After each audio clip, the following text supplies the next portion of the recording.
Thousands of years ago, the first man discovered how to make fire. He was probably burned at the stake he had taught his brothers to light.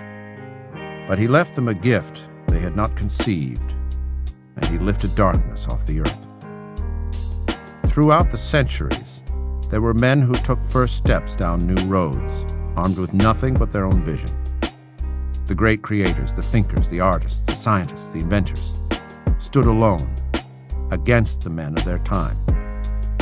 Every new thought was opposed. Every new invention was denounced. The first motor was considered foolish. The airplane was considered impossible. Anesthesia was considered sinful. The men of unborrowed vision went ahead. They fought, they suffered, and they paid.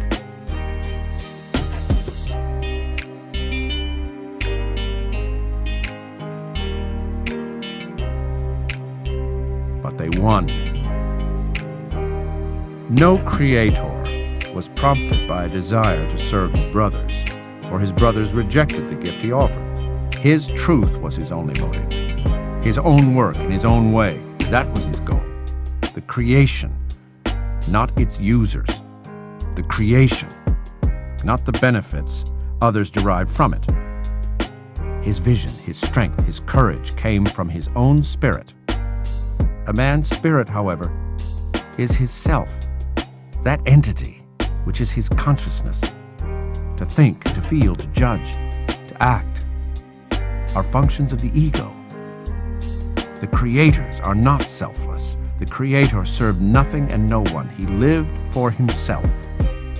And only by living for himself was he able to achieve the things which are the glory of mankind. Such is the nature of achievement. Man cannot survive except through his mind. But the mind is an attribute of the individual. There's no such thing as a collective brain, a collective thought. The primary act, the process of reason, must be performed by each man alone. The creative faculty belongs to single, individual men. That which it creates is the property of the creator. Nothing is given to man on earth. Everything he needs has to be produced. Man can survive in only one of two ways: by the independent work of his own mind, or as a parasite fed by the minds of others. The creator originates, the parasite borrows. The creator's concern is the conquest of nature. The parasite's concern is the conquest of men. The creator lives for his work. His primary goal is within himself. The parasite lives secondhand. Others become his prime motive.